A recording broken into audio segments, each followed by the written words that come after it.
रानी परी का जादुई टेडी बियर का घर।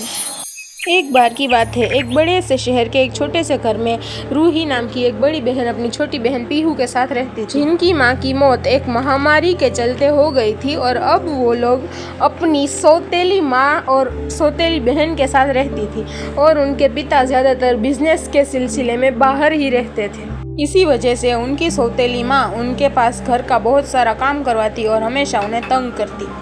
सुन बे, कहाँ चली गई? चल आके मेरे पैर दबा दे। और खाना कब बनेगा? हाँ बस आ रही हूँ, और खाना बना के मैंने पहले ही रख दिया है। हाँ वो सब तो ठीक है, अब आके मेरे पैर दबा। और अगर खाने में नमक मिर्च कम हुआ ना तो खाना फिर से बनना पड़ेगा, समझी?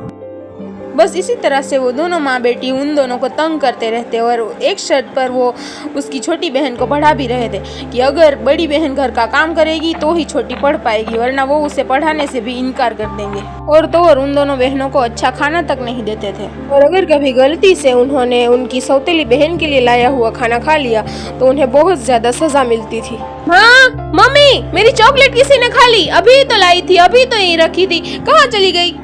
अरे और कौन होगा? यही छोटी कागड़ी होगी, इसी ने खाई होगी सारी चॉकलेट। क्यों बे, कहाँ गई? सारी चॉकलेट खा के छुप गई क्या? छोटी बच्ची है, माफ कर दीजिए माँ, अगली बार से ऐसी गलती कभी नहीं करेगी। क्या हमेशा नहीं करेगी और होनी भी नहीं चाहिए, समझे?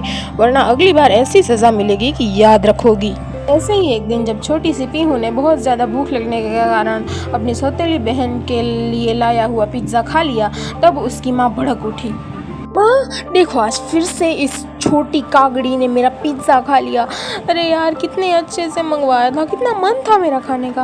अरे बेटा उदास मत हो, रुक, अभी इन दोनों को देखती हूँ, ऐसी सजा दूंगी इस बार तो कि इसकी नौनी याद आ जाएगी और हमेशा के लिए याद रखेगी। और फिर रात होते ही उन दोनों की सौतेली माँ उन दोनों को धक्के मार के घर से बाहर निकाल देती है।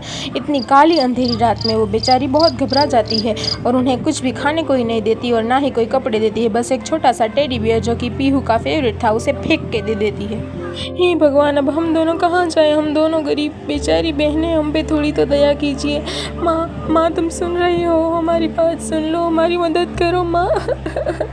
और फिर जब कोई भी रास्ता नहीं दिखता तो वो लोग जंगल की तरफ जाने लगती है और वहाँ जंगल में एक नदी के किनारे एक छोटे से कटे हुए पेड़ के ऊपर ही सो जाती है कि तभी ऊपर से रानी परी अपनी ड्रेस में लगाने के लिए तारे लेने के लिए आई होती है, जो कि ऊपर से बादलों से उन्हें देखती है और उन्हें देखकर उन्हें उन पे दया आ जाती है। अरे बेचारी बच्चियाँ कितनी प्यारी हैं, ये यहाँ क्यों सो रही होंगी?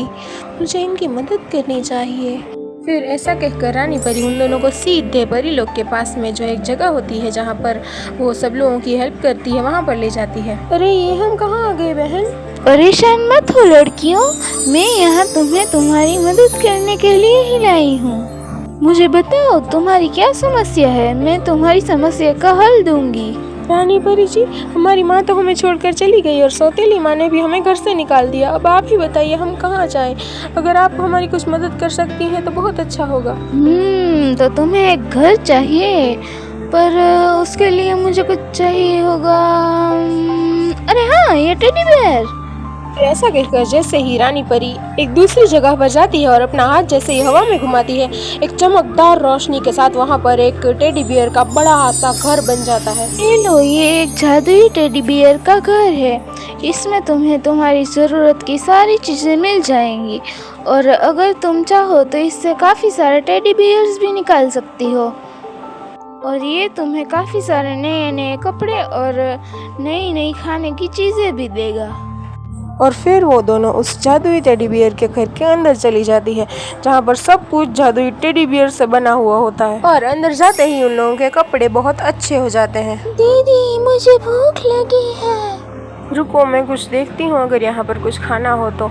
ऐसा कहकर वो जादुई फ्रिज के पास चली जाती है जो कि पूरा टेडी बियर से बना हुआ होता है और उसमें बहुत सारा खाना भरा हुआ होता है, जैसे कि समोसे, पानी पूरी, कचौरी, ढोकला, पिज्ज़ा।